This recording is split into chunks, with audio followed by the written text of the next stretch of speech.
Hey guys, Civilord here, back again with another action figure review. Today we'll be taking a look at the Page Puncher's 7-inch Rebirth Deathstroke, aka Slade Wilson. Not to be confused with Wade Wilson, that's freaking Deadpool from Marvel Comics, a quote-unquote parody of good old Deathstroke here. That said, this of course is brought to us by the fine folks over at DC Direct and or McFarlane Toys, because let's face it, these are just freaking DC multiverse figures in different packaging because McFarlane loves to add labels to things. Let's not kid ourselves, folks. But either way, I have to say that of the Deathstroke figures utilizing this body buck, I think this one may be the best one. It's definitely the most easily attainable at this point because the other two are a couple of years old now.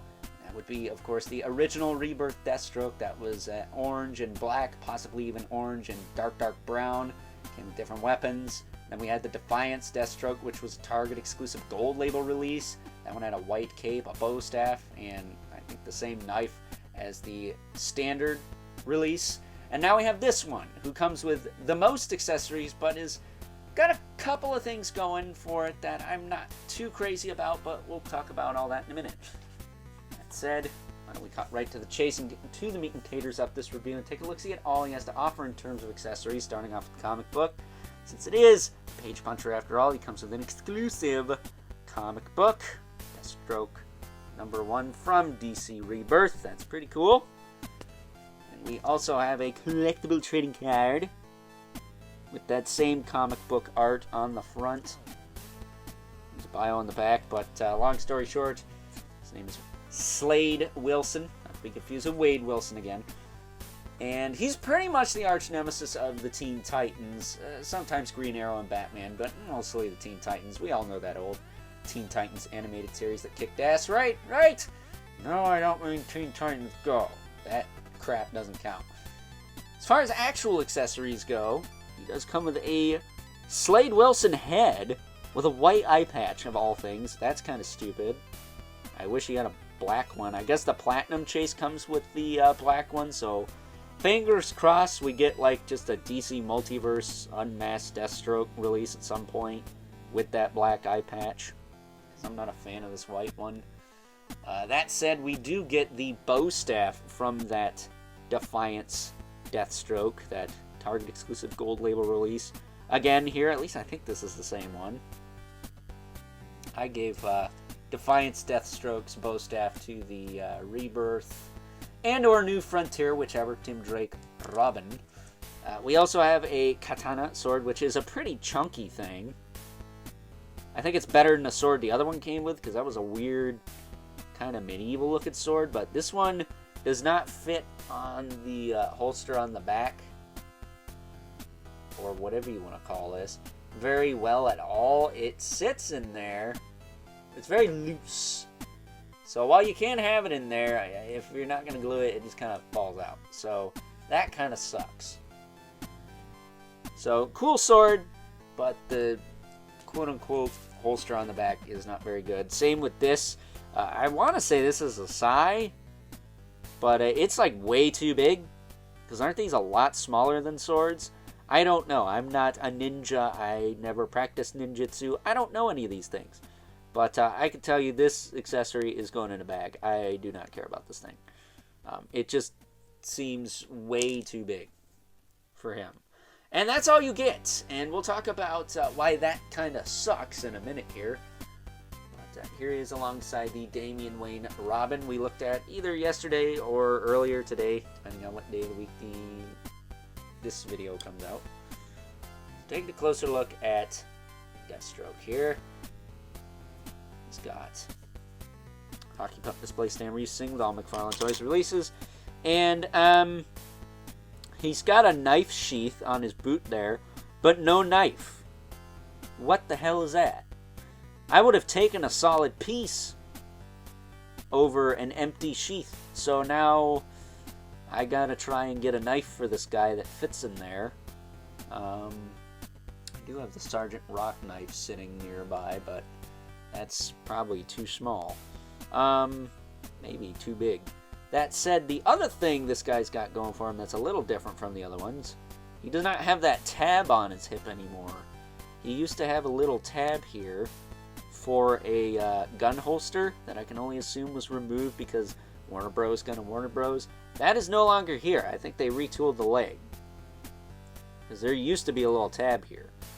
That said, he does have an empty knight sheath up here, but there was never anything for that. And then, of course, he's got the clip on the back, which doesn't really work. Unless you have that specific sword from the first version. So, if anything, I might give him the sword from the first version. I'll give him the bow staff, and I'll give him a gun in this hand, maybe a pistol or something. That way, he can, I don't know, look proper. Same with a knife, because I don't need to display both this one and the brown one. The Defiance one is, I guess I can give him the staff from this one to that Defiance one, since I jacked his for Robin. But either way, as far as articulation on this guy goes, his head will rotate side to side. Now, initially, he comes packaged with the unmasked head. Is that the unmasked head I just grabbed, or is that... Okay. I have a lot of DC Multiverse crap just kind of laying around. I'm making sure I'm grabbing the right stuff here. But he's originally packaged with this head. I had to heat that up and pry the ball peg out with a pair of tweezers because it got stuck.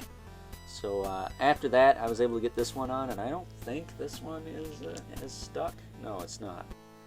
So this one I can pull off, and the peg stays in the neck. The other one, not so much. That said, trying to get this back on is not very easy. What the heck? There we go. So there is that. As far as the shoulders go, they will go out to the side pretty far. It's got that rotatey cap in there. Rotate all the way around. He's got a bicep swivel, double elbow. This arm is pretty loose, unlike all of them for some reason. This arm is a little better. Said he does have ball hinge wrists, so he can rotate, hinge, and swivel. When his arm's up, you can tilt him this far forward, this far back. You can tilt side to side. Pretty good range out of this torso, all things considered. It's always had a pretty butter smooth but not loose feel to it, and always seem to get a lot of range. I will say, I didn't cover this really, the head rotates and looks up really frickin' well. That's why double ball pegs kick ass. Looks down really well, and you get your attitude in there.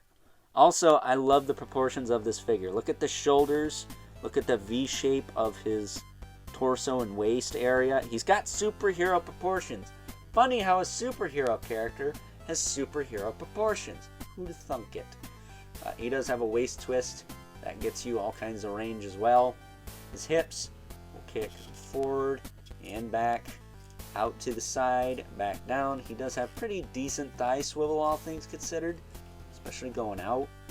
Double knee, a little loose there, but not terrible. And then he does have a swivel in the foot with a hinge and a rocker and a toe hinge, which is not loose but not great on both sides. So that is Deathstroke in a nutshell. The third Deathstroke in this line on this body buck. So I think McFarlane's gotten their mileage out of this mold. I don't know what else they could do with it. Maybe make another character or something. Maybe a Deadshot can use some of these parts. But either way, who am I kidding? It'd probably take the gods of Mount Olympus to get us a Deadshot in this line, because his whole shtick is guns. But we did get 3 with that Jonah Hex figure. So there is hope, maybe. Probably not. Standing him up here. I really like this Deathstroke. He's probably not going to crack like any top 10s or anything for me, just because I've had this mold before.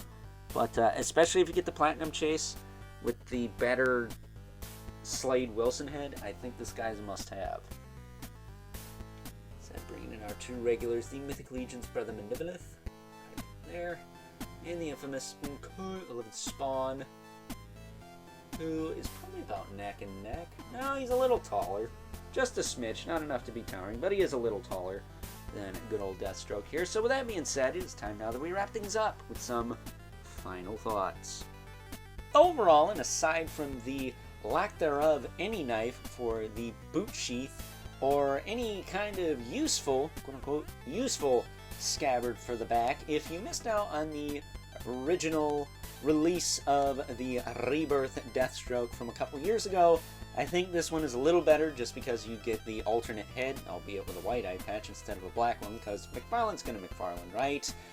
You also get a, in my opinion, better sword, a more realistic sword, but again, it doesn't really fit on the back that well. That clip was designed for the specific sword that came with that original Rebirth Deathstroke, but I guess if you have both, you could bash a really solid figure out of them and give them some guns from the gun pack. So with that being said, I hope you guys enjoyed this review. Until next time, I'll catch you guys later.